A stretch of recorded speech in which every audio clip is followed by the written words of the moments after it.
The clock is ticking. August 2nd is only 21 days away, and that's when the United States will default on its national debt unless the debt ceiling gets raised. But Democrats and Republicans cannot agree. The main sticking point, taxes and cuts. And now President Obama is saying Social Security will be hit. Earlier today, Senator John McCain went on the record.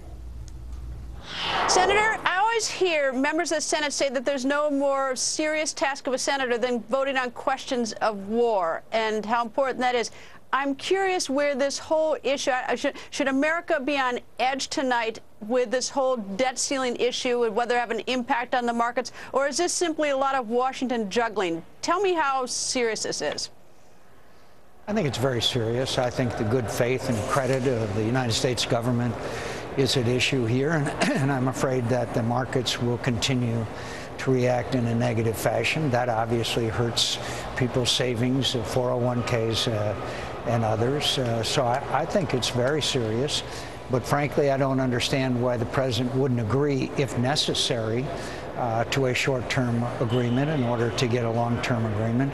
And could I just add one thing, Greta?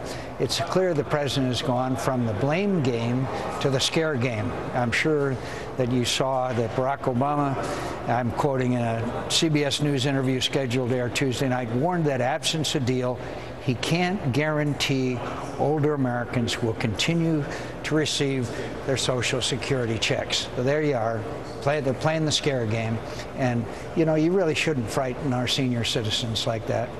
Well, I guess that's why I asked that initial question, because one of the things that, that has also been said is that Speaker Boehner has said that the debt ceiling is President Obama's problem. So while President Obama is scaring America about Social Security, Speaker Boehner is saying this is the president's problem. And that's why, we Americans sort of sit by and watch this. And, I'm trying to realize, how, grave this is, or whether this is, Washington. Well, Senator McConnell offered today a proposal that the president could come forth and seek funds and cuts in order to keep us from exceeding the debt limit, and that could be approved or disapproved by Congress. The fact is that we do have ways of solving this problem, but the reality is that we committed to the American people last November that we would cut spending, not raise taxes. When you raise taxes, you hurt the economy. We already did a $787 billion stimulus package, and they guaranteed that unemployment would be 8% or less. We all know it's 9.2, tragically, with no near end in sight. So for their insistence on raising taxes as a way out of this is not only not a good idea, it's harmful to our economy. And it's a betrayal of the commitment we made to the American people last November when they gave us, as the president described it, a shellacking. So, but how do we know whether Senator McConnell's proposal, which is basically a three-step proposal giving the president 3 opportunities over the next 2 years to raise it as needed, and then the cuts have to be the same as the amount to raise it, how do we know that that is not simply our unwillingness to face reality and make the hard decisions now, and isn't just sort of kicking it down the road a little bit, getting us past 2012? I think you make a good point. Senator McConnell made it very clear that this was only in lieu of a shutdown of the government. In other words, what the president is doing right now, Social Security, the next he'll talk about paychecks for men and women in the military, then he will talk about disability checks. So he's trying to frighten the American people.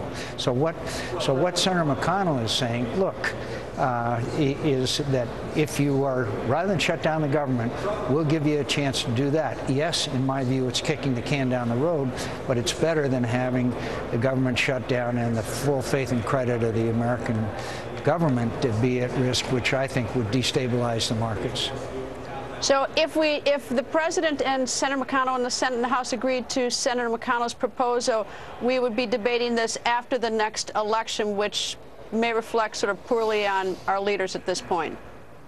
Oh, I think it would, if we don't reach an agreement, I think it would reflect terribly on all of us. Approval ratings are in the tank, as you know, but we seem to be at something of an impasse. And unless there is something else we can do, the president will have all the leverage by threatening to blame us for the shutdown of the government.